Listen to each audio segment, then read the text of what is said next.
예, 계속 보실까요? 자, 우리가 법원에 대해서 보셨고요.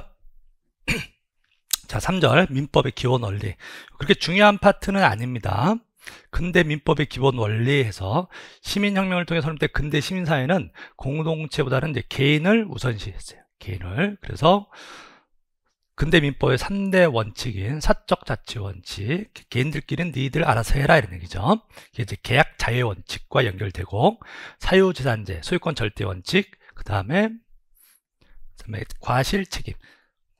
잘못이 있을 때만 책임을 져라 이런 거죠. 과실 책임의 원칙 이런 게 확립되었는데, 이제 이런 것들이 이제 사회가 이제 자본주의 이런 것들이 들어오면서 경제적 모순의 심화로 인해서 빈부격차가 심해지고 이런 모순이 생겨서 공공복리 원리가 근대 민법의 기본 원리를 이제 수정하기 시작한 거죠. 그래서 사적 자치 원칙에서 계약 공정의 원칙으로, 소유권 절대 원칙은 소유권 상대 원칙으로, 그래서 공공복리에서 개인의 사유재산권을 제한할 수도 있는 거잖아요. 그래서 상대성의 원칙, 그 다음에 과실책임에서 무과실책임을 인정하는 경우들도 있다. 이게 수정되었다. 이런 말 뜻입니다. 자, 넘어가시면 되고요.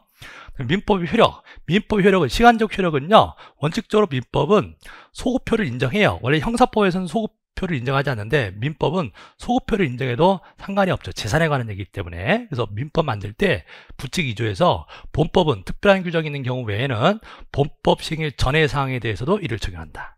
자, 이렇게 규정했어요. 부칙에서 특별한 규정이 있는 경우 외에는 본법 시행일 전의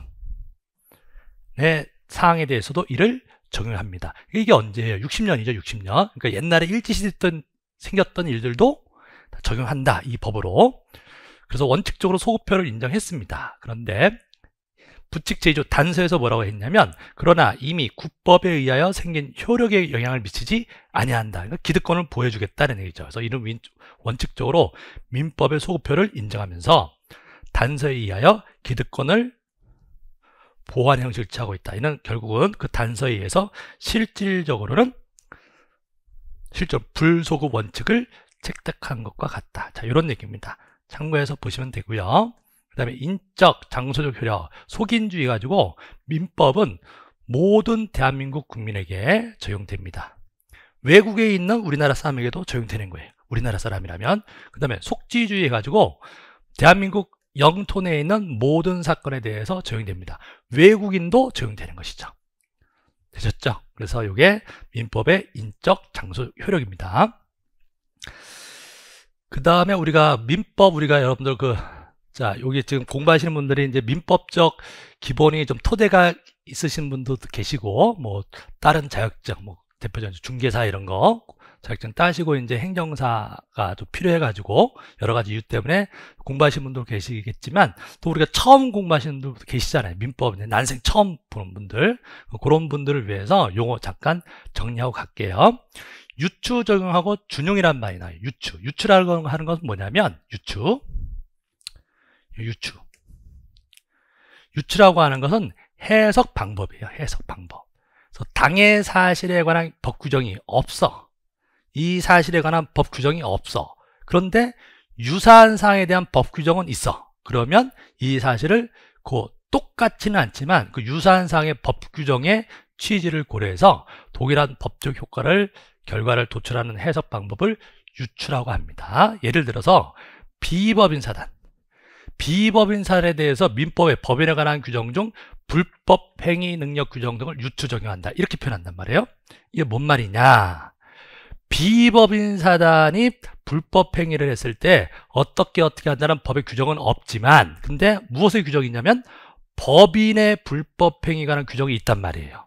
그러면 비법인 사단에 대해서도 불법 행위에 관해서는 법인의 불법 행위에 관한 규정을 적용한다 이 말이에요. 이것을 유추 적용한다 이렇게 표현합니다. 자, 그 다음에 준용이라는 말이 나요. 준용이라고 하는 것은 입법 기술상의 방법이다. 뭐냐면 법을 만들 때요, 비슷한 사항에 관해서 법률의 규정을 제정할 때 법률을 간결하게 할 목적으로, 그러니까 똑같은 문장을 계속 반복하면 문장이 너무 길어지잖아요. 그래서 입법 기술적으로 법률을 간결할 목적으로 다른 유사한 법규를 적용할 것을 규정하는 것을 준용, 이렇게 표현합니다. 준용. 자, 예를 들어 드리면, 자, 이게 준용이라고 하는 건데요. 우리 민법 제9조하고 12조를 보시면요. 9조에 성년 후견 개시 심판 이렇게 돼 있단 말이에요. 그 다음에 제12조는 한정 후견 개시 심판 이런 규정이에요. 그런데 요 12조에 2항을 보면 이게 한정 후견 개시에 관한 얘기거든요. 한정 후견 개시. 한정 후견 개시의 경우에 제9조 2항을 준용한다 이렇게 돼요. 준용이란 말이 나오네. 그러면 한정 후견 개시의 경우에도 9조 2항 요 조문을 적용한다. 그대로 쓴다 이란 말이에요. 그래서 가정법원은 이건 성년 후견 개시 심판이니까 성년 후견 개시 심판할 때는 뭐래요? 본인의 의사를 고려해야 된다. 나중에 이제 이게 시험에 또 잘 나오는 파트라서 보는 거예요. 성년 후견 개시 심판할 때 가정법원은 본인의 의사를 고려해야 돼요. 그러면 한정 후견 개시 심판할 때도 마찬가지다. 본인의 의사를 고려하여야 한다. 근데 이 문장을 여기다 그대로 다 쓰면 너무 문장이 길어지니까 한정 후견 개시의 경우에도 요 규정을 준용한다 이렇게 표현한다고요. 이해되시죠? 이게 이제 준용이란 말이에요. 그래서 준용이라는 것은 법을 만들 때 입법 기술의 문제고, 유추라고 하는 것은 해석에 관한 거예요. 해석, 적용을 할 때 따로 이 사실에 대한 규정이 없을 때 다른 규정을 비슷한 사항이 있으면 그것을 적용하는 것을 유추 적용한다 이렇게 표현합니다. 자, 그래서 유추 적용과 준용이라는 말의 뜻을 차이를 보셨고, 이게 다른 시험에서 한번 나왔던 문제거든요. 그래서 한번 봅니다. 그 다음에 우리가 민법에서 선의악이라고 하는 것은 좋고 나쁘고 이런 말이 아니라 아느냐 모르냐 이 말입니다. 알면 선의, 알면 악이에요. 죄송합니다. 알면 악이에요. 그 다음에 모르면 선이라고 합니다. 모르는 게 선이고요. 알면 악이 이렇게 됩니다. 그 다음에 추정과 간주. 추정이라고 하는 것은 반대 증거가 제출되면 법규의 적용을 면할 수 있지만, 자, 여기서 그러면 반대 증거가 없으면 그대로 추측하는 거예요. 이게 소송에서 나오는 얘기거든요. 그래서 이 추측을 받는, 추정 받는 사람은 소송에서 가만히 있으면 되고, 그 추정을 깨트리고자 하는 자가 입증을 해야 돼요. 반대 증거로 입증해야 됩니다. 그런데 간주라고 하는 것은 반대 증거를 제출을 허용하지 않고 법률이 정한 효력을 당연히 생기게 하는 거. 이것이 간주. 그래서 보통 이제 법조문에 무엇무엇으로 본다. 그럼 그것을 간주라고 합니다. 무엇무엇으로 본다. 반대 증거에서 깨질 수가 없다 이런 얘기예요. 더 센 게 뭐예요? 간주예요. 간주. 그 다음에 제3자는 원칙적으로 당사자 및 그 포괄 승인 이외의자를 제3자 그리고요. 그 다음에 대항하지 못한다는 말은 법령이 당사자가 제3자에 대하여 법률의 행위의 효력을 주장하지 못하지만 제3자는 그 사람에게 효력을 주장할 수도 있는 거예요. 그래서 내가 대항하지 못한다. 그럼 나는 주장할 수가 없다. 근데 그 사람은 나한테 주장할 수가 있다. 이런 얘기입니다. 그것을 대항하지 못한다. 이런 표현을 씁니다. 자, 여기까지 해서요. 우리 한번 단원 마무리 꼭 이런 문제 한 문제씩 정도는 꼭 풀어 보셔야 돼요. 그래야지 이제 감을 좀 익히시거든요. 우리 지금 올해 가기 전에 우리 1차 정리 다 어느 정도 마무리가 되셔야 되는 거예요. 자, 지금까지 공부했던 거 한번 볼까요? 자, 민법의 법원에 관한 설명으로 옳지 않은 것은 법원. 3회 때 문제인데, 민사에 관하여 법률의 규정이 없으면 관습법에 의하고 관습법이 없으면 조리에 의한다. 1조네. 그죠? 자, 5. 자, 2번. 헌법에 의하여 체결 공포된 조약이나 일반적으로 승인된 국제법규가 민사에 관한 것이라면 이것도 민법의 법원이 될 수 있다라고 했죠? 있다죠? 바로 나왔네요. 답이요. 되셨죠? 그 다음에 3번. 공동선조와 성과 본을 같이 하는 후손은 성별의 구별 없이 성년이 되면 당연히 종중의 구성원이 된다고 보는 것이 조리에 합당하다. 자, 아까 대법원 전원합의체 판례 보셨죠?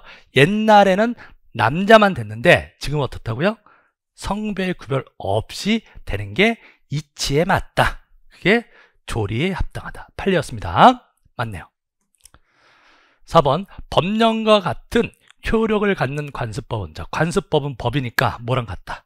법령과 같은 효력을 갖는 거예요. 특별한 사정이 없으면 당사자의 주장 증명 기다릴 필요 없이 법원이 직권으로 직권으로 이를 확정해야 된다. 법이니까. 됐죠? 그 다음에 5번. 헌법을 최상위 규범으로 하는 전체 법질서에 반하는 사회생활 규범은 사회에 거듭된 관행으로 생성된 것일지라도 관습법으로서 효력을 인정될 수가 없다. 전체 법질서에 반한다. 그래서 아까 남자만 종원이 되는 것은 헌법 정신, 전체 법질서에 반한다. 그래서 더 이상 뭐가 아니다. 관습법이 아니다. 효력이 인정할 수가 없다 그랬죠. 자, 다 판례에서 나온 문장들입니다. 자, 2번 한번 볼까요? 자, 민법의 법원인 관습법에 관한 설명을 옳지 않은 것은 관습법이란 사회의 거듭된 관행으로 생성된 사회생활 규범이 사회의 법적 확신과 인식에 의하여 법적 규범으로 승인 강행되기에 이른 것을 말한다. 자, 맞고 2번. 어떤 관행이 관습법으로 승인된 이상 사회 구성원들이 그러한 관행의 법적 구성력에 대하여 확신을 갖지 않게 되었대요. 이제는 확신을 갖지 않게 됐어요. 그 관습법은 법규용으로서의 효력에 영향을 받지 않는다? 받는다 그랬죠. 뭐라고요? 이제 더 이상 확신이 없어. 진짜 남자만 종원이 돼야 되나? 여자는 종원이 될 수 없나? 이게 왜 생깁니까? 종중 땅 팔면 몇백억짜리 선산 땅 팔면 나눠주거든요. 근데 아들들만 받아야 되느냐? 이런 얘기예요. 딸도 자식이다 이거죠. 그래서 확신을 갖지 않게 되었다면 그 관습법은 법규문의 효력에 영향을 받지 않는다. 영향을 받는 거죠. 틀렸네요. 자, 관습법의 존재는 당사자의 주장 증명이 없어도 법원이 직권으로 이를 확정할 수 있다. 맞고요. 4번. 수목의 집단에 대한 공시 방법인 명인 방법은 판례에서 확인된 관습법이다. 맞죠? 관습법 5개 좀 꼭 기억하셔야 됩니다. 명인 방법도 있었고 관습법상 법정지상권, 분묘기지권, 명의신탁, 동산 양도담보 그건 좀 기억해 두셔야 됩니다. 관습법은 법령에 저촉되지 않는 법치로서 효력이 있다. 법칙이죠. 법이니까 효력이 있다. 답은 2번이었네요.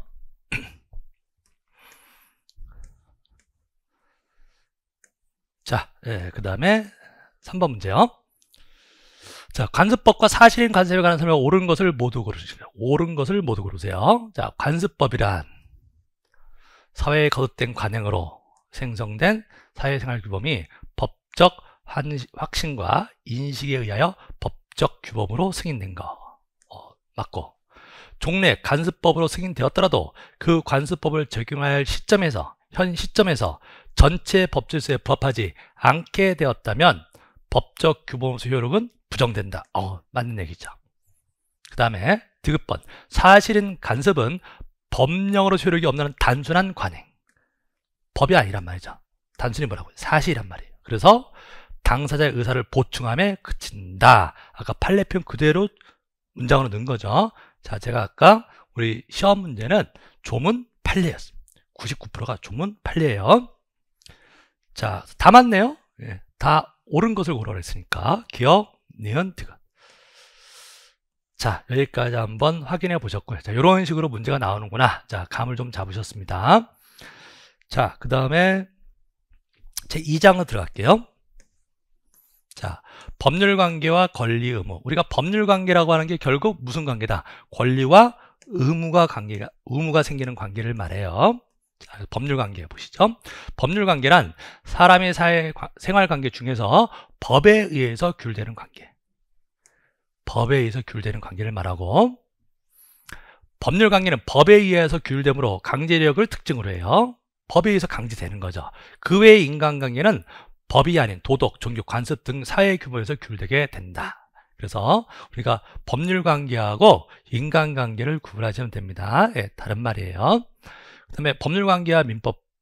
법률관계는 궁극적으로 사람과 사람과의 관계이며 이는 법에 의해서 구속되는, 즉 법에 의해서 구속되는 자가 의무자가 되는 거고 법에 의해서 보호되는 자, 옹호되는 자가 권리자의 관계로 나타난다. 즉 권리자와 의무자와의 관계죠. 권리 의무 관계니까 그걸 사람으로 얘기하면 사람과 사람 사이의 관계인데 즉 권리자와 의무자의 관계로 나타납니다. 되셨죠? 그래서 예를 들면 만약에 부동산을 매매했다. 그럼 어떠한 법률 관계가 생기는 거예요? 매도인은 판사라니까 소유권을 이전해 줄 의무가 생기는 거고, 그 다음에 매수인은 대금을 지급할 의무가 생기는 것이고요. 그렇죠? 그럼 거꾸로 얘기하면 매도인은 대금을 받을 권리가 생기는 거고, 그 다음에 매수인은 소유권을 이전받을 권리가 생기는 거죠. 이게 권리와 의무는 서로 대응관계에 있는 겁니다. 보통은요. 자, 이게 쭉 설명되어 있는 것이고요. 그래서 법률관계라고 하는 것은 결국 권리 의무 관계를 말하는 것이다. 가끔 이제 호의관계, 그렇게 중요한 얘기는 아닌데요. 가끔 이제 문제로 나올 수가 있어요. 가끔 물어보긴 하는데, 자, 호의관계는 좋은 마음의 관계예요. 말 그대로 좋은 마음, 법적 구속력이 있는 게 아니고 좋은 뜻으로 한 관계가 호의관계입니다. 그래서 호의관계라는 것은 법적 의무가 없어요. 없어. 그냥 좋은 뜻으로 어떤 행위를 해주기라는 생활관계를 우리가 호의관계 그래요. 그래서 결론, 권리 의무 관계가 생기는 것이 아니니까 법적 구속력은 없습니다. 그럼 어떤 게 호의관계냐 법률관계냐의 구분은 당사자의 법적 구속을 받을 의사가 있는지 여부에 따라 판단합니다. 그래서 법적 구속 의사가 있는지 판단은 결국 법률행위 해석의 문제다. 법률행위 해석 아직 안 배우셨잖아요. 나중에 또 나올 겁니다. 그래서 제일 우리가 많이 더 판례도 있고 나온 게 이제 호의 동승 관계예요. 호의 동승. 카풀 있죠? 자, 좋은 뜻으로. 자, 야, 너 집에 갈 때 내가 태워다 줄게. 이런 거죠. 그러면 이런 좋은 뜻을 한 이런 관계가 이 호의 관계가 있을 때, 호의 동승 관계에 있을 때 내가 만약에 야, 집에 갈 때 좀 이따 퇴근할 때 내가 태워다 줄게. 근데 먼저 가버렸어요. 갑자기 급한 일이 생겨가지고요. 그냥 먼저 내 차 타고 가버렸어. 그러면 그 같이 동승하기로 했던 그 친구가 이 사람한테 어떠한 권리를 행사할 수 있냐, 그런 관계는 아니단 말이죠. 호의관계라는 것은 권리 의무가 생기는 것은 아니다. 그러면 그냥 좀 서운할 뿐이잖아요. 그렇죠? 그런 것이 호의관계라고 하는 것인데, 이 호의관계에 있다고 해서 그게 꼭 법률관계가 안 되는 것은 아니에요. 호의관계에서 시작했더라도 그것이 법률관계로 바뀔 수도 있는 거죠. 예를 들면 호의 동승을 해서 같이 타고 갔는데 이 친구가 이 운전을 잘못해서 그 교통법규를 위반해 가지고 사고를 냈어요. 그래서 우리가 같이 탔던 친구가 다쳤어. 그러면 이 불법행위란 그 운전자에게 손해배상 이런 걸 청구할 수도 있겠죠. 여러분들 상식적으로 생각하시면 됩니다. 그런 권리가 생기는 거라고. 시작은 뭐로 시작했지만 호의관계로 생겼지만 법률관계로 전환될 수도 있다, 이런 뜻입니다. 되셨죠? 네, 그 정도 여러분들 요 밑에 판례가 나오는데, 사고 차량에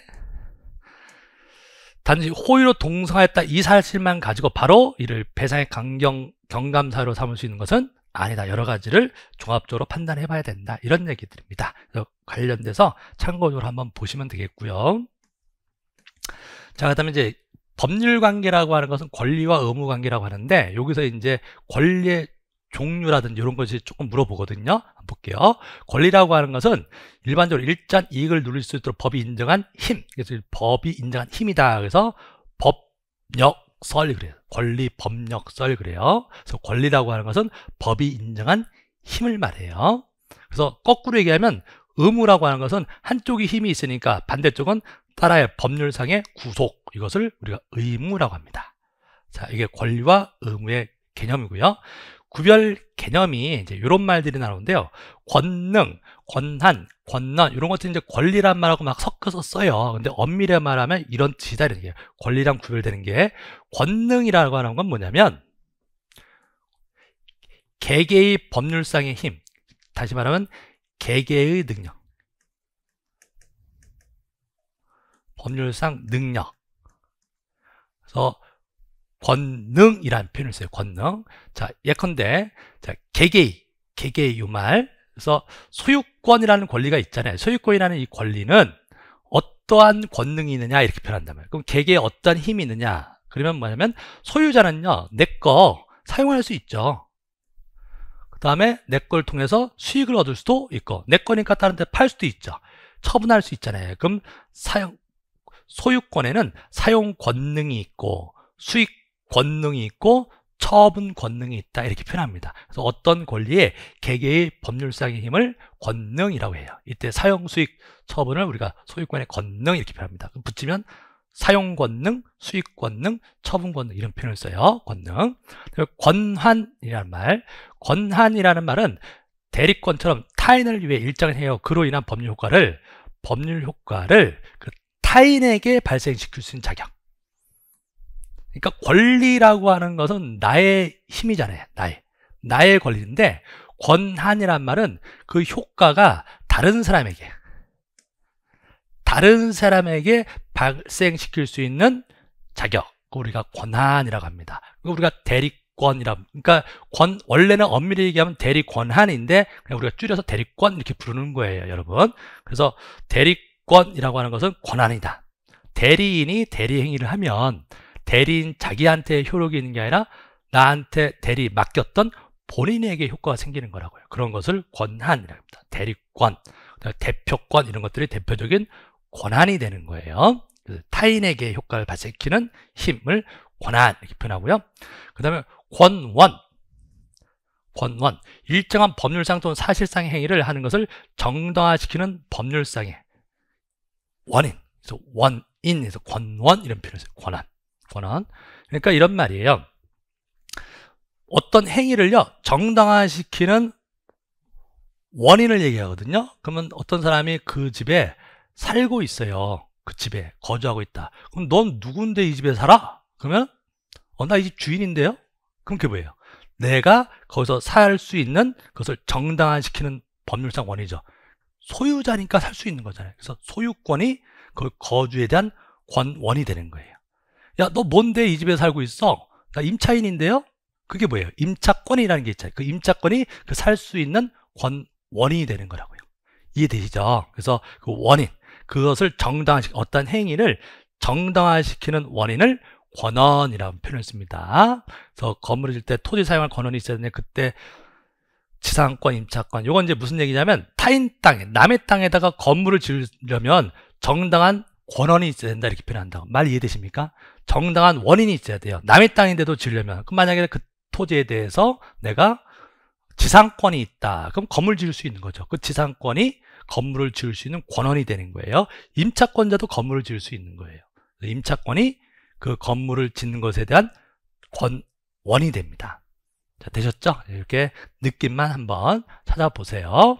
자, 그 다음에 의무라고 하는 것은 권리의 반대인데 여기서는 하나 체크하시는 게 의무는 권리에 대응하는 관계 있지만 항상 그런 것은 아니다. 즉 권리만 있고 의무는 없는 경우도 있고, 그러니까 한쪽이 권리가 있으면 반대쪽은 구속되는 것이니까 의무가 있어야 되잖아요. 서로 이게 대응하는 관계가 있어야 되는데 반드시 그런 것은 아니다 이런 얘기죠. 그래서 권리만 있고 의무는 없는 경우도 있다. 그래서 취소권, 추인권, 해제권, 이 사람들이 권리가 있으면 반대쪽에 무슨 의무가 있고 그런 게 아니에요. 이게 형성권이거든요. 그 다음에 반대로 의무만 있고 권리는 없는 경우도 있어요. 뭐뭐 해주다 의무만 있고 반대쪽에 권리가 있는 것은 아니고, 뭐 고지 의무, 등기 의무 이런 것들이 의무만 있는 경우입니다. 이런 개념 정도만 살짝 봐주시면 돼요. 그 다음에 의무와 비슷한 말은 이제 책무라고 하는 게 간접 의무. 이 간접 의무라는 건 뭐냐면 강제할 수가 없는 거예요. 상대방이 내가 원래 의무를 지키지 않았으면 상대방에서 강제를 할 수 있어야 되거든요. 근데 이 책무라고 하는 것은 상대방이 그것을 강제하거나 그 위반에 대하여 손해배상을 청구할 수 없는 것, 내가 해야 될 것은 맞는데 그렇다고 법적으로 강제되지는 않는 것, 그런 것들을 책무 또는 간접 의무 이렇게 표현합니다. 참고적으로 보세요. 자, 그 다음에 권리의 종류 한번 볼게요. 권리의 종류에는 인격권이라는 게 먼저 있고, 자, 인격권, 사람이 붙어있는 거예요. 사람의 인격, 사람의 생명, 신체, 자유, 명예, 정조 이런 것 등 권리자 자신의 인격 그 자체를 목적으로 하는 권리를 인격권 이렇게 부릅니다. 자, 그 다음에 재산권. 우린 주로 이제 재산권 얘기를 하는 거예요. 재산권은 우리가 아까 크게 민법상 물권, 그 다음에 채권 이렇게 나왔죠. 물권이라고 하는 물건에 대한 권리예요. 물건을 직접 지배함으로써 그로부터 발생하는 이익을 배타적으로 누릴 수 있는 권리를 물건에 대한 권리고요. 채권이라고 하는 것은 사람에 대한 권리예요. 사람. 특정인이 특정한 채무자에, 여기서 특정인은 채권자가 돼요. 채권자가 채무자에게 일정한 행위를 청구할, 이 행위를 우리가 급부라고 합니다. 행위를 청구할 수 있는 권리를 우리가 채권. 그러니까 물권이라고 하는 것은 물건에 대한 권리인데 내가 이 물건을 지배함으로써 생기는 권리이기 때문에요. 모든 사람에게 주장할 수 있어요. 물권은 물건을 직접 지배하면서 누구에게나 주장할 수 있다는 점에서 절대권 또는 대세권, 모든 사람한테 주장할 수 있다. 쉽게 말하면 대표적인 물건이, 완전한 물건이 소유권이 있단 말이에요. 그럼 내가 이 물건에 대한 소유권이 있다. 그럼 내 거예요. 그런데 누가 가져가 버렸어. 그러면 내놔라 라고 얘기할 수 있죠. 왜? 나는 소유권이 있으니까. 그럼 누구에게 내놔라고 얘기하는 거예요? 가져간 사람한테. 그럼 가져간 사람이 누구든 상관없는 거죠. 모든 사람에게. 누구에게나 내가 권리자다라고 주장할 수 있다 이런 얘기예요. 그런데 채권이라고 하는 것은 특정한 사람, 특정한 채권자가 특정한 채무자에게만 주장하는 거예요. 자, 내가 A라는 친구한테 돈을 빌려줬다. 1억을 빌려줬어요. 그럼 1억 갚아 라고 제가 누구한테 얘기해요? 그 A에게 얘기하는 거죠. A가 빌려준 돈을 가지고 지나가던 사람한테 돈 갚으세요 라고 얘기할 수는 없죠. 이게 채권이란 말이에요. 그래서 채권은 특정한 채권자가 특정한 채무자에게만 행사하는 겁니다. 그래서 사람에 대한 권리에서 대인권이에요. 대인권. 그 다음에 특정한 사람에게 아니라 모든 사람이 아니다. 그래서 상대권 이런 표현을 써요. 이게 물권과 채권의 가장 기본적인 구별 개념입니다. 그 다음에 지식재산권은 이제 발명, 여기 오타가 있는데 발명이나 저작권 이런 것들이 정신지능적 창작물을 독점적으로 지배하는 것, 물권에 좀 유사합니다. 지식재산권 이렇게 되고요. 그 다음에 이제 여기가 이제 재산권이었고요. 그 다음에 우리가 가족권은 이제 가족끼리 생기는 권리죠. 가족관계에서 부부라든지 자식, 친족, 이런 신분적 지배 수반하에 생기는 가족관계 이익을 내용으로 하는 권리를 우리가 가족권, 그래서 뭐 친족권이라든지 상속권 이런 것들이 가족권이에요. 우리가 주로 배우는 파트는 아닙니다. 사원권이라는 것은, 사원이라는 말은 어떤 단체 구성원을 사원이라고 그래요. 사원.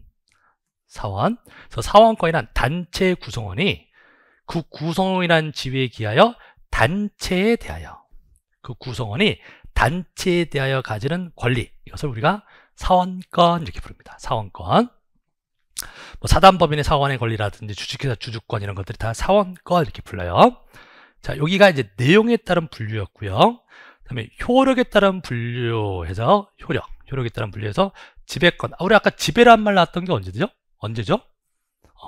물권에서요. 그쵸? 그래서 권리자가 권리 객체를 직접 배타적으로 지배하는 권리를 말하며, 권리자가 모든 사람에 대해 그 권리를 주장할 수 있다는 점에서 이를 절대권, 대세권. 그러니까 뭐 아까 물권 이런 게 있었고, 그다음에 재산권에서는 이제 물권이고요. 그다음에 인격권 이런 것도 지배권이 돼요. 가족권 이런 것도 지배권이 됩니다. 그다음에 이제 청구권이라고 하는 것은 말 그대로 말 뜻 자체에 나오죠. 누구한테 요구하는 거예요. 누구한테.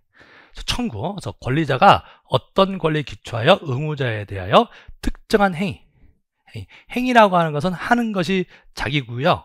자기, 그 다음에 안 하는 것을 부자기.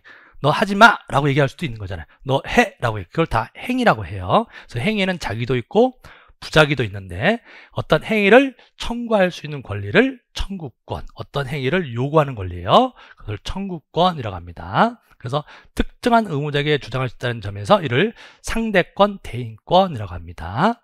그래서 청구권은 어떤 권리를 기초로 하느냐에 따라서 채권으로부터 생기는 청구권이면 채권적 청구권, 물권으로부터 생기는 청구권이면 물권적 청구권 이렇게 표현합니다. 또 상속, 회복 청구권 이런 가족법에도 나오는 청구권이 있어요.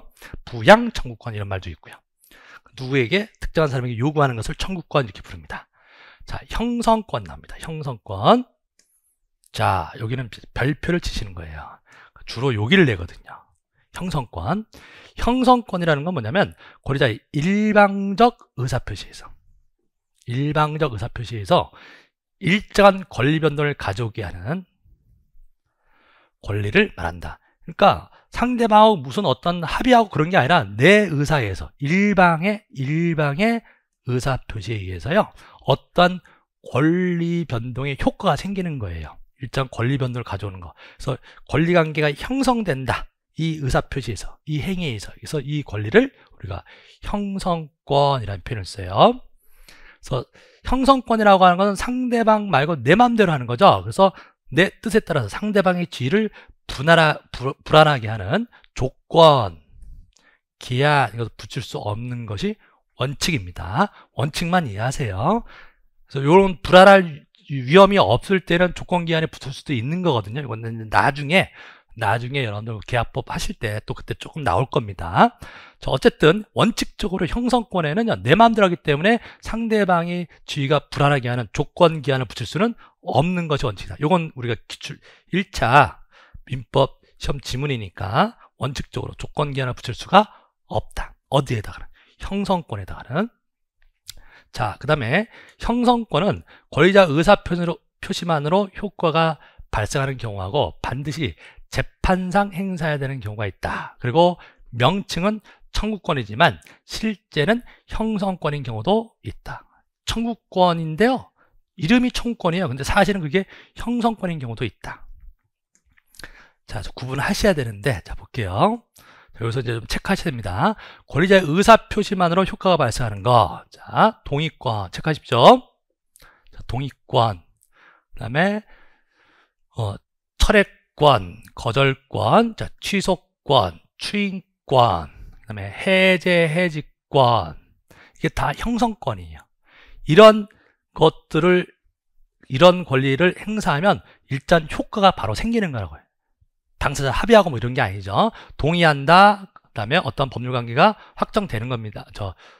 유효하게 되는 거예요. 그 다음에 촉구한다, 철회한다, 거절한다, 취소한다, 그럼 무효화 되는 거고요. 추인한다, 그러면 이 유동적 상태가 이제 확정적으로 유효하게 되는 거예요. 추후에 인정하는 것을 추인이라고 해요. 추인할 수도 있고 안 할 수도 있는데 내가 추인한다, 내 마음대로 하는 거라고요.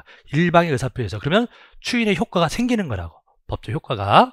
그 다음에 해제한다, 그러면은 우리가 계약 해제할 때 나온 얘기거든요. 이제 2차에서 또 하시는 거죠. 그래서 계약이 소급해서 무효가 되는 거예요. 그 다음에 계속적 거래관계일 때는 해지라는 표현을 쓰죠. 그래서 소급효가 없어요. 여태까지는 유효한데 앞으로만 효력이 없는 것을 해지라고 합니다. 어쨌든 무효화시키는 거예요. 일방의 의사표시에서. 자, 이런 해지, 상계권이라는 건 서로 상자의 계산계자니까 서로 계산한다. 쉽게 말하면 퉁친다, 이런 얘기예요. 퉁친다. 자, 제가 누구한테 받을 게 있어요. 그런데 줄 것도 있어. 원래는 받고 주고 두 개를 해야 되죠. 근데 어차피 받고 어차피 줄 거 그냥 우리 퉁치자, 이런 말 하잖아요. 그게 법적으로 상계라는 거예요. 상계. 그래서 상계권을 행사하면 그냥 내 권리, 의무가 소멸되는 거예요. 내 권리, 그 다음에 상대방이 나에 대한 권리가 서로 소멸되는 거죠. 변제가 된 겁니다. 이게 상계권이라는 거예요. 상계권. 자, 요런 것들이 다 형성권이에요. 형성권. 자, 여기를 좀 봐주세요, 여러분. 형성권인 거 아닌 거 이거 잘 물어보거든요. 자, 동의권, 그 다음에 제일 많이 나는 거 취소권, 추인권, 해제, 해지권, 상계권. 자, 이런 것들이 다 형성권에 해당합니다. 자, 여기도 좀 봐주시고요. 철회, 거절권도. 그 다음에 이 형성권은 형성권인데 꼭 재판상으로 행사해야 되는 경우가 있어요. 재판으로. 일방의 의사표시만으로는 안 되고, 의사표시만으로는 안 되고요. 재판상 꼭 행사해야 되는 게 있어요. 그것이 채권자 취소권이에요. 자, 요거는 좀 봐주세요. 취소권 하면 어때요, 여러분들? 취소권 하면 아까 여기 있었죠? 취소권 형성권이에요. 취소시키면 효력이 무효가 되는 거예요. 그런데 취소권 중에서 채권자 취소권이 있어요. 2차 이제 채권 총칙 파트에 나오는 건데 계약 파트가 아니라, 여러분들 이제 또 조금 이제 관련되는 것이니까 공부하시긴 하실 거예요. 2차 공부하시면서. 그러니까 우리 채권자가요, 채무자의 어떤 행위가 내 채권을 침해하면 채권자가 채무자가 한 행위를 취소시켜 버릴 수 있어요. 대표적으로 내가 어떠한 아파트, 부동산을 샀어. 그럼 제가 그 부동산을 샀으니까 제가 소유권 이전 받아야 되는데 이 사람이 이것을 다른 데다가 넘겨버렸어요. 그럼 제 채권이 침해받잖아요. 그러면 제가 그 채무자가 한 행위를 취소시켜 버릴 수도 있다고요. 일단 요건은 있어야 돼요. 요건은. 그래서 사회행위라고 하는데 그 사회행위가 되게 한 요건이 있어야 돼요. 주로 이제 서로 짜고 했어야 돼요. 짜고. 제가 만약에 이 사람한테 돈을 받을 게 있는데, 채무자한테 돈 받을 게 있는데 채무자가 돈을 안 갚아요. 근데 채무자의 부동산이 있어. 그럼 저는 어떻게 생각하고 있습니까? 얘 거 경매 붙여가지고 내가 돈 받아야지, 이러고 생각하고 있는데 얘가 채무를 면탈할 목적으로 짜고서 다른 사람한테 소유권을 넘겨버렸다. 이럴 때 이 채권자, 금전 채권자가 이것을 취소시켜버릴 수 있어요. 이게 채권자 취소권이에요. 느낌만 좀 찾아보세요. 근데 이 채권자 취소권은 소송상 행사하는 거예요. 재판상. 그래서 채권자 취소권 요 정도는 여러분들이 봐두시고요. 나머지는 그냥 참고적으로 보십시오. 채권자 취소권은 재판상으로만 행사하는 거구나. 요 정도. 자, 지금 우리 뭐 하고 있는 거죠? 형성권 하고 있어요. 형성권. 그래서 형성권이라는 게 이런 게 있고, 이 중에서 꼭 재판상 행사해야 되는 형성권이 있더라. 채권자 취소권. 그 다음에 밑에 보시면 표현은 청구권이지만 실질은 형성권인 경우가 있다. 이름은 청구권이에요. 근데 실질은 뭐라고요? 실질은 형성권인 거. 자, 대표적인 게 공유물 분할 청구권. 자, 이 정도는 체크하세요. 그 다음에 매수 청구권, 지상물 매수 청구권. 그 다음에 여기도 부속물 매수 청구권. 이런 매수 청구권이라는 말이 나오면 요거는 보통 청구권이긴 한데 실질은 뭐가 된다? 형성권이다. 자, 이 정도는 꼭 기억하십시오. 공유물 분할 청구권. 공유자가요, 분할을 청구하는 건데요. 이 권리 행사하면 권리관계가 형성돼요. 이게 나눠지는 거예요. 이게 공유물 분할 청구권은 실질은 뭐다? 형성권이다. 자, 이렇게 됐습니다. 자, 항변권. 자, 형성권 끝났고요. 항변은 이제 맞받아치는 게 항변이에요. 항변. 그러니까 말하자면 반사의 반사. 거절하는 거예요. 거절. 상대방의 행사에 대해서 이를 거부할 수 있는 권리. 이것을 뭐라고 한다? 항변권. 그러면 이게 거부하려면 뭔가 이게 작용이 있어야지 반작용이 있죠. 액션, 리액션이 항변이에요. 항변. 그러니까 항변권이 되려면 일단은 뭐가 있어요? 이쪽이 먼저 있어야 돼요. 이쪽에 대한 반사로서 나오는 것이 항변권입니다. 그래서 어떤 사람이요, 나한테 채무를 이행하래. 그런데 니는 왜 이행 안 해? 그럼 니부터 해. 너랑 같이 할래. 이렇게 거부하는 것을 동시이행의 항변. 같이 하자라고 거부하는 거죠. 자, 먼저 주장하는 건 아니에요. 항변이라는 말의 뜻을 이해하십시오. 상대방이 먼저 청구가 있고 이에 대해서 거부하는 권리를 우리가 항변권 이렇게 표현합니다. 항변권. 자, 그 밖에 절대권, 상대권. 우리 아까 절대권은 대표적인 물권, 상대권이라고 하는 것은 일정한 사람에 대한 권리요. 그다음에 일신전속권, 사람에 붙어있는 일신전속권이 있고요. 비전속권이라는 게 있어요. 이 일신전속권은 그 사람에게만 붙어있는 것이기 때문에요. 타인에게 이전되거나 양도나 상속에 허용되지 않는 거예요. 자, 그 정도 여러분 보시고요. 그 다음에 비전속권은 양도 상속이 가능한 권리고, 대체로 재산권 이런 것들이 비전속권, 가족권 이런 것들은 보통 일신전속권이 됩니다. 자, 그 다음에 주된 권리가 있고 종된 권리, 주된 권리, 종된 권리. 그러니까 종된 권리 여기 붙어 있는 거죠. 그래서 다른 걸 종속되어 있는 권리를 종된 권리라 하고, 그 다른 권리를 주된 권리, 그 주종의 관계에 있는 거죠. 그래서 우리가 원본 채권이 있고, 이게 있어야 거기에 따른 이자도 발생하는 거죠. 원본 채권이 주된 채권이고, 이자 채권이 종된 채권이 되는 거죠. 즉 종된 권리가 되는 거죠. 그래서 이자 채권은 원본 채권에 뭐가 된다? 종된 권리다. 저당권이 있고 피담보 채권이 있다. 그러면 일단은 이게 있어야 이게 있는 거예요. 그러면 이 피담보 채권이 주된 권리가 되고 저당권은 종된 권리가 됩니다. 그래서 저당권은 피담보 채권에 종된 권리가 된다. 이거는 어떨 때 의미가 있냐면, 주된 권리가 처분되면요, 종된 권리도 같이 처분되는 걸 보는 거죠. 이게 종물 이론의 유추적용이에요. 나중에 이제 물건에서 또 보실 겁니다. 그래서 종된 권리는 주된 권리와 운명을 같이 합니다. 그래서 주된 권리가 없어져 버리면 종된 권리도 없어지는 거예요. 자, 원칙적으로요. 자, 기대권은 나중에 어떤 것이 생길 것이라고 기대하는 거예요.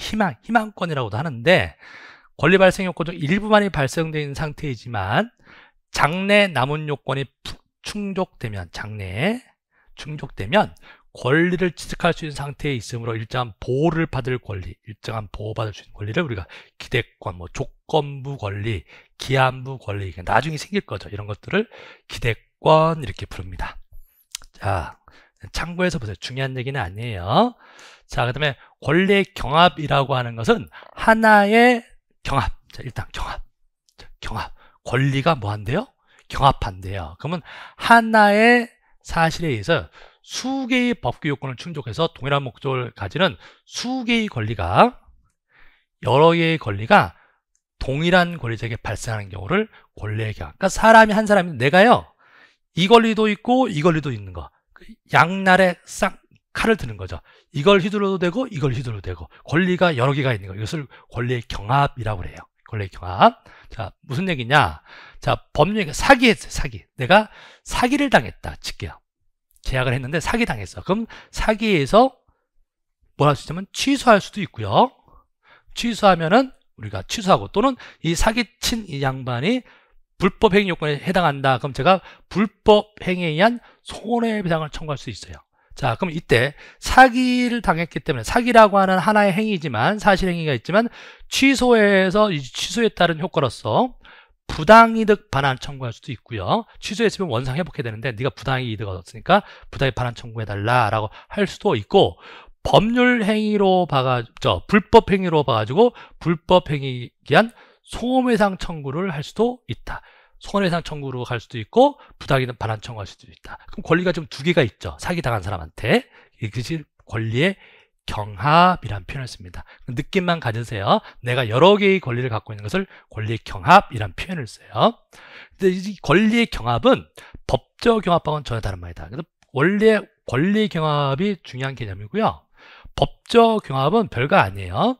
하나의 사실에 대해서요, 여러 가지 법률 요건에, 그 요건에 해당하는 법 규정이 많은데 그 중에서 하나만 적용되는 거예요. 다시 말하면 법적 경합이란 하나의 생활 사실이 수개의 법규 사실을 충족해요. 여러 개. 그렇지만 그 수개의 법규가 특별법, 일반법 관계에 있을 때문에 전자의 법규만 전자가 뭡니까? 특별법. 우리가 일반법하고 특별법이 있으면 특별법을 우선 적용하는 거예요. 자, 우리가 민법에 임대차 규정, 임차권에 관한 임대차 규정이 있단 말이에요. 그럼 우리가 개인들 사이 임대차 계약은 민법이 적용돼야 되는데, 이 임대차 계약한 물건이 주택이더라.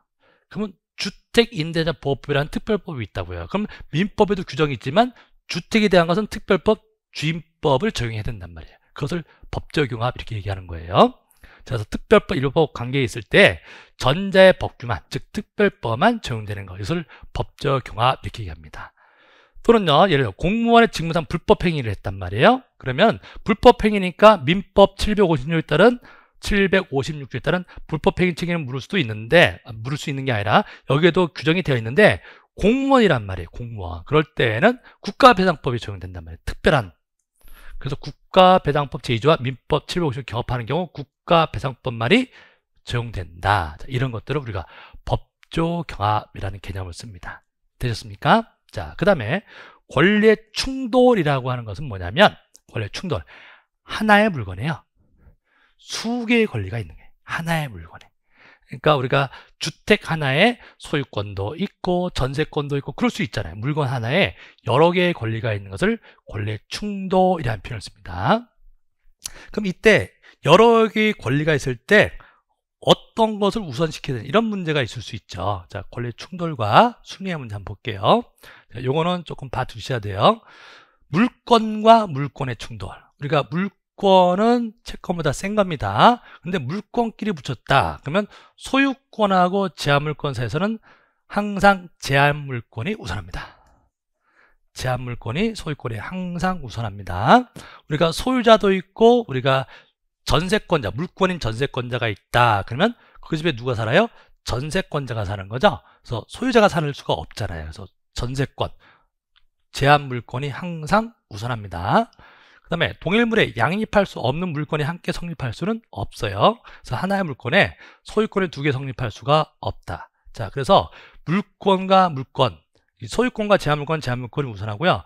제한물권끼리 또는 소유권끼리 했을 때 이때는 시간적 선후에 의합니다. 먼저 성립한 물건이 우선하는 거예요. 먼저 성립한 물건이 우선해요. 물건은 성립 시기에서 순위가 정해지는 겁니다. 그런데 만약에 그것이 두 개의 물건이 양립할 수가 없다, 같이 있을 수가 없다, 그럼 먼저 생긴 것만 인정되는 거죠. 뒤에 있는 것은 같이 있을 수가 없으니까, 양립할 수 없으니까 효력이 없다 이렇게 됩니다. 그래서 예를 들면 하나의 물건에 소유권이 두 개 성립할 수가 없어요. 두 개가 있을 수 없다. 그럼 먼저 있던 소유권이 그대로 있는 거예요. 지상권은요, 지상권은 지상권은 동시에 두 개가 있을 수가 없어요. 이게 이제 물권법에 또 나오는데 이게 배타적 물권이라서 그래요. 지상권은 배타적으로 사용하는 권리라서요. 배타적으로 나만 사용해야 되는데 또 다른 사람이 사용할 수는 없어요. 그래서 지상권 두 개가 있을 수가 없어요. 그럼 뭐가 우선해요? 먼저 생긴 지상권이 있는 거죠. 뒤에 있는 지상권은 있을 수가 없다. 뭐 할 수가 없다.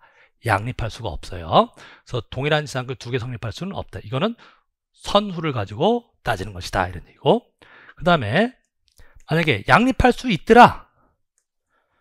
같이 있을 수 있는 물권도 있어요. 가장 대표적인 비배타적 물권이 저당권이에요.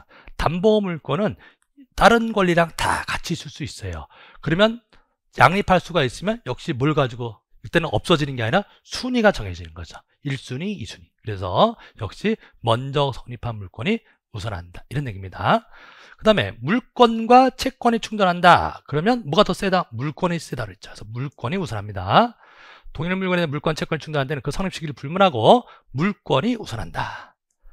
채권은요, 채권은 성립 시기에 상관없어요. 왜냐하면 순위가 없거든요. 대항력이 없어요. 그래서 물권, 채권은 성립 시기를 불문하고 무조건 물권이 우선합니다. 자, 그 다음에 채권과 채권 상호 간에는 채권은 순위가 없기 때문에 평등해요. 평등해. 먼저 채권이 생겼다고 우선되는 게 아니에요. 자, 1년 전에 돈 빌려준 사람, 어제 돈 빌려준 사람, 둘 다 돈 받을 게 있는 채권자죠. 그럼 1년 전에 돈 빌려준 그 채권자가 선순위 채권자가 되는 게 아니다 이 말입니다. 먼저 성립했다고 해서 선후와 상관없이 언제나 평등해요. 무엇끼리는? 채권끼리는. 그러면 누가 장땡? 먼저 받아가는 사람이 장땡. 그것을 뭐라 하냐면 선행주의라고 해요. 채권은요, 먼저 행동한 사람이 우선하는 거예요. 그걸 선행주의라고 합니다. 그래서 누구든 먼저 변제받는 자가 만족을 얻게 됩니다. 자, 이런 것들이 충돌에 관한 얘기입니다. 그러니까 하나의 물건, 어떤 것에 대해서 여러 개의 권리가 있을 때 어떻게 결정하느냐, 이게 권리의 충돌에 관한 얘기입니다. 자, 경합이란 말은 뭐였죠? 경합이라고 하는 것은 한 사람이 여러 개의 권리를 갖고 있는 것을 권리의 경합. 권리의 충돌은 물건 하나에 여러 개의 권리가 있는 것을 권리의 충돌. 이렇게 되셨죠? 개념만 잘 잡으시면 돼요. 자, 그 다음에 신의성실 원칙과 권리남용 금지 원칙이죠. 여기가 또 시험에 잘 나오는 파트인데, 요거 하기 전에 이번 시간에 잠깐 끊기 전에요, 문제 하나 보고 갈게요. 자, 기출문제. 자, 9회 때 기출문제. 오늘 권리에 관한 거 공부하셨잖아요. 권리 의무에서 권리. 제일 중요한 게 어디라 했죠? 그쵸, 형성권. 형성권이 제일 중요해요. 자, 형성권. 자, 일방적 의사표시에 의해서 서로 합의하고 그런 게 아니라 한쪽의 의사표시에 의해서 권리관계가 형성되는, 권리관계 변동이 생기는 것을, 그런 권리를 형성권이라고 합니다. 어떤 게 있었죠? 취소권, 동의권, 아까 제일 처음에 동의권, 추인권, 해지권, 다 기억나시죠? 청구권은 말 그대로 청구권이에요. 자, 그래서 답은 1번. 이런 식의 문제예요. 풀만하죠? 자, 이런 의미에서 권리의 종류 중에서 형성권을 좀 한 번 더 보시고, 그 형성권 중에서 반드시 재판상 행사해야 되는 게 뭐 있었죠? 채권자 취소권. 예, 그 정도 하나 더 보시면 되겠습니다. 자, 일단 여기까지 하시고요. 조금 쉬었다가 다시 갈게요.